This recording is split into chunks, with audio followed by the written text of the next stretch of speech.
I think we can all completely lay this defeat to Real Madrid in front of Xavi's door, right? Because it's his fault.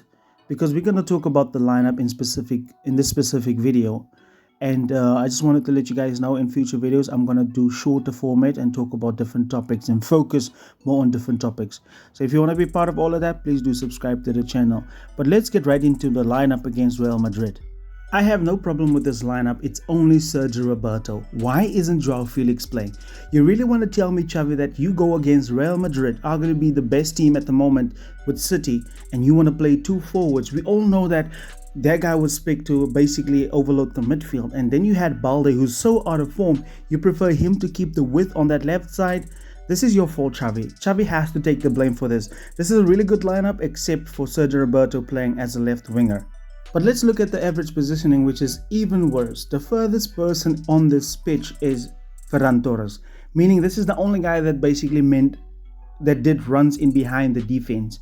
Look at Balde's positioning. This guy is absolutely woeful. He's terrible. And I can't wait for Joao Cancelo to come back because Barcelona didn't have any width, and that is all only because Xavi is so obsessed with overloading the midfield. He tried to basically mimic Real Madrid's formation. Now guys, comment down below if you think I'm stupid, because you obviously know that Xavi is going to overload the midfield, right, with this kind of shape.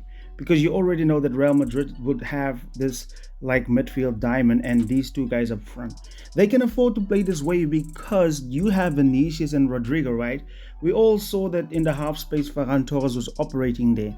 And then Balde didn't really keep the width on that side. So Carvajal or whoever, the fullbacks of Real Madrid could easily afford to do that. But Barcelona decided, no, we're going to play narrow like Real Madrid. We're going to do what they do. We're going to be very close. You saw in the average positioning. That does not make sense to me, because why would you want to do it? Why would you want to overload a team that's already having numbers in the center? Wouldn't the main thing be to keep these guys as wide as possible and try to stretch them, maybe have your normal 4-3-3? And guys, I told you many times before in previous videos, these guys, Xavi Hernandez is moving away from the tiki-taka, right?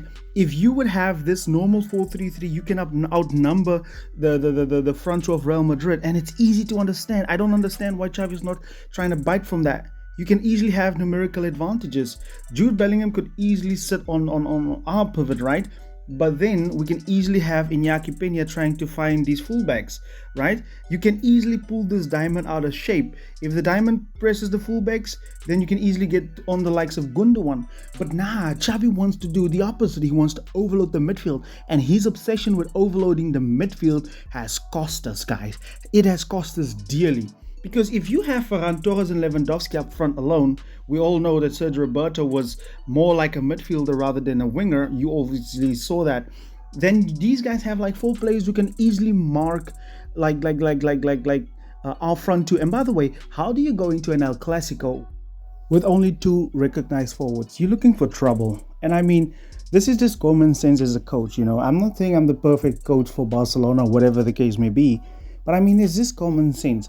Real Madrid can afford to play like that because they have speed. They don't play the tiki-taka way, right? They play transitional football. And if you overload the midfield, that is what you're going to do. You're going to make everything transitional.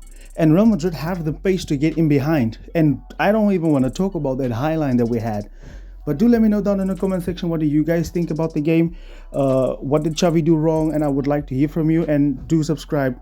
As always, guys, thank you.